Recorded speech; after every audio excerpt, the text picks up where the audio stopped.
Et c'est comme ça que j'ai appris que je suis rentrée à la banque. Parce que tout le monde voulait voir la tête de la dame qui travaillait à la télé. Bon, c'est comme ça que je me suis retrouvée assistante. En fait, c'est un bruit qui a couru. Je ne sais pas si c'était vrai. Je me suis vite rendu compte, quand j'ai pris le personnel, de mes lacunes. Et j'ai dû me confronter à ma première salarié surveille, étude des marchés des salaires, le job descriptions et l'évaluation du personnel. Ouh là là, qu'est-ce que c'était que tout ça? Parce que je n'ai pas fait ça avant, hein, chez Air France. Hein. C'était très moderne. Il ne faut pas oublier que c'était dans les années 84. Hein. Ce n'est pas comme aujourd'hui. Donc, ayant des contacts avec des collègues beaucoup plus expérimentés, je me suis rendu compte qu'eux aussi se trouvaient dans des situations parfois difficiles, inattendues, compliquées. Difficiles à gérer. Et alors, plutôt que de réinventer la roue, comme on disait très souvent, eh bien, je me suis dit que ce serait peut-être pas mal de mettre nos forces ensemble. Alors, en toute confidentialité, nous avons commencé à traiter de sujets sensibles.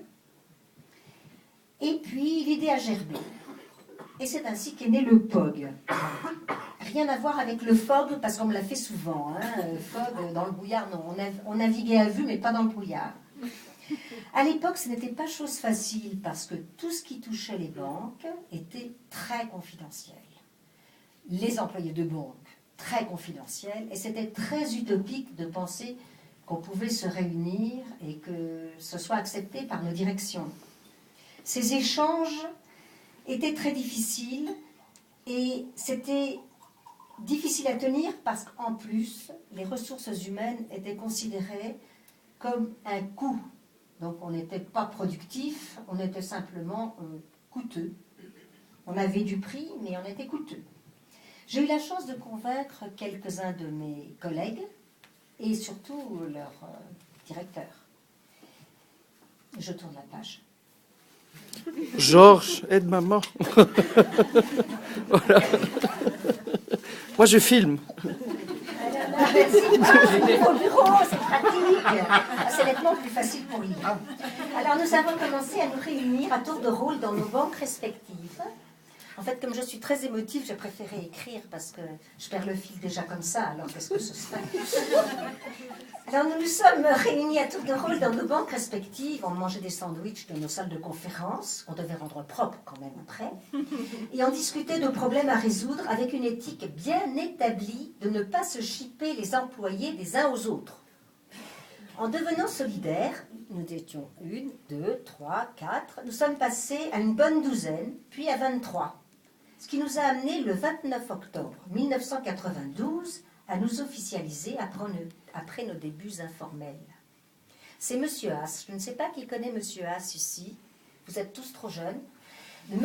Haas était un monsieur qui était le directeur de la compagnie fiduciaire. Il a abrité le POG à la place de l'Étoile pendant des années. Et également M. Grulms, lui, je pense que vous le connaissez, qui est à la BBL, qui a un poste très important maintenant. Fernand Grulms, c'est ça? Fernand Grulms, qui a été un des membres du POG de la première heure, donc de l'Association des banques et des banquiers. Et puis également M. Grosjean, qui à l'époque était le directeur de l'Institut de formation bancaire, qui après a créé l'Association de transfert de technologie, la TTF. Ils nous ont fait confiance. Et on leur a fait confiance, on les a remerciés, ils sont membres d'honneur du POG. Nous avons tenu notre première conférence de presse le 4 mars 1993. Alors si on calcule quand même, hein, c'était un bébé qui a eu du mal à pousser, parce qu'on a commencé en 86, on est déjà en 93.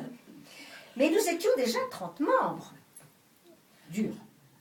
Et nous avons, les 30 membres étaient de 13 pays différents, ça ne veut pas dire que c'était seulement 13 pays, mais c'était des banques différentes de 13 pays différents.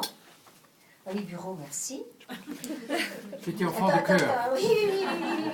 Et nous sommes réunis à l'Hôtel Royal, ce n'était pas n'importe où, en expliquant nos ambitions de promouvoir les ressources humaines, de renforcer l'importance de la déontologie des pratiques professionnelles dans l'intérêt des salariés des banques, ce n'était que les banques à l'époque, et des institutions financières.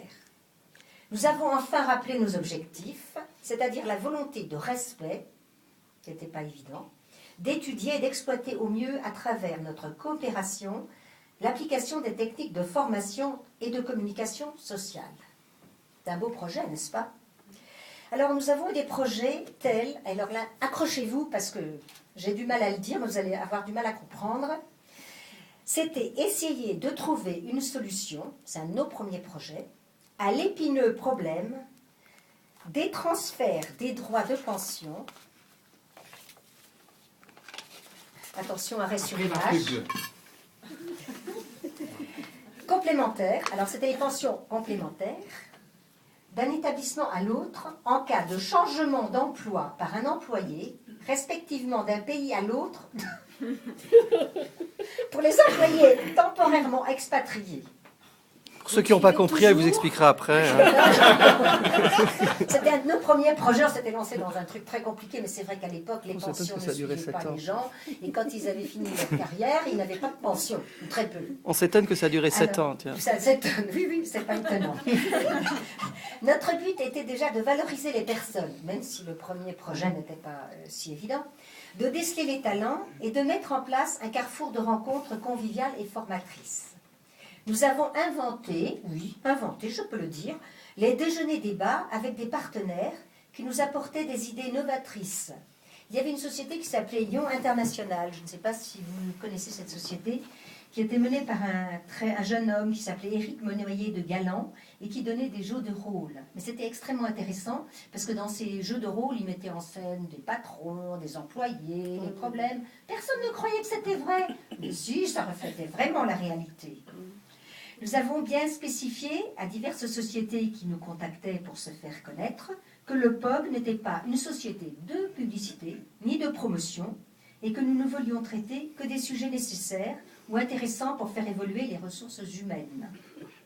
Nous avons organisé des forums de discussion sur les salary tax planning, l'évaluation des performances, tout ça c'était très nouveau, ça ne se faisait pas. La nouvelle convention collective, Dieu sait qu'elle a eu du mal à sortir, les prêts hypothécaires, les pensions extra-légales, le leasing de voitures entre autres, et surtout fait nos propres salariés surveillés selon nos vrais besoins et nos critères, et pas des choses complètement farfelues comme certains voulaient nous faire faire. Tout ça, ça n'a été possible. Ça n'aurait été possible sans la motivation, la persévérance et l'ouverture d'esprit de mes collègues de la première heure et de nos premiers conseils d'administration. Ils ont été de précieux précurseurs de ce que le POG est devenu aujourd'hui, un grand adulte de 115 membres, ouvert à tous les secteurs des ressources humaines, comme je vous l'ai déjà dit. Il y a encore toujours quelques fidèles, anciens ou des anciens fidèles, je ne sais pas comment je vais les appeler, et plein de nouveaux venus. Je suis très très heureuse pour eux et je leur dis un grand bravo. Et si ça vous intéresse, vous pouvez consulter le site du POG.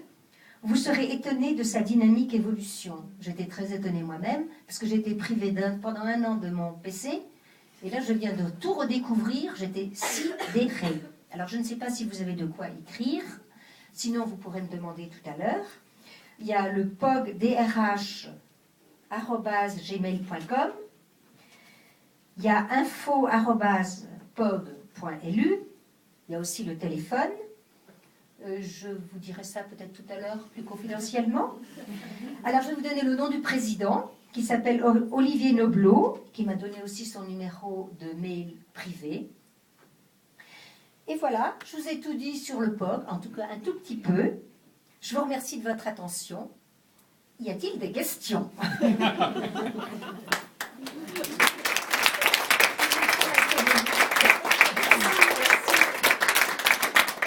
Debout sur les questions, je peux m'asseoir comme vous voulez. Y a-t-il des questions sur le POG ? Petite, quand vous avez lancé le POG en 86, oui.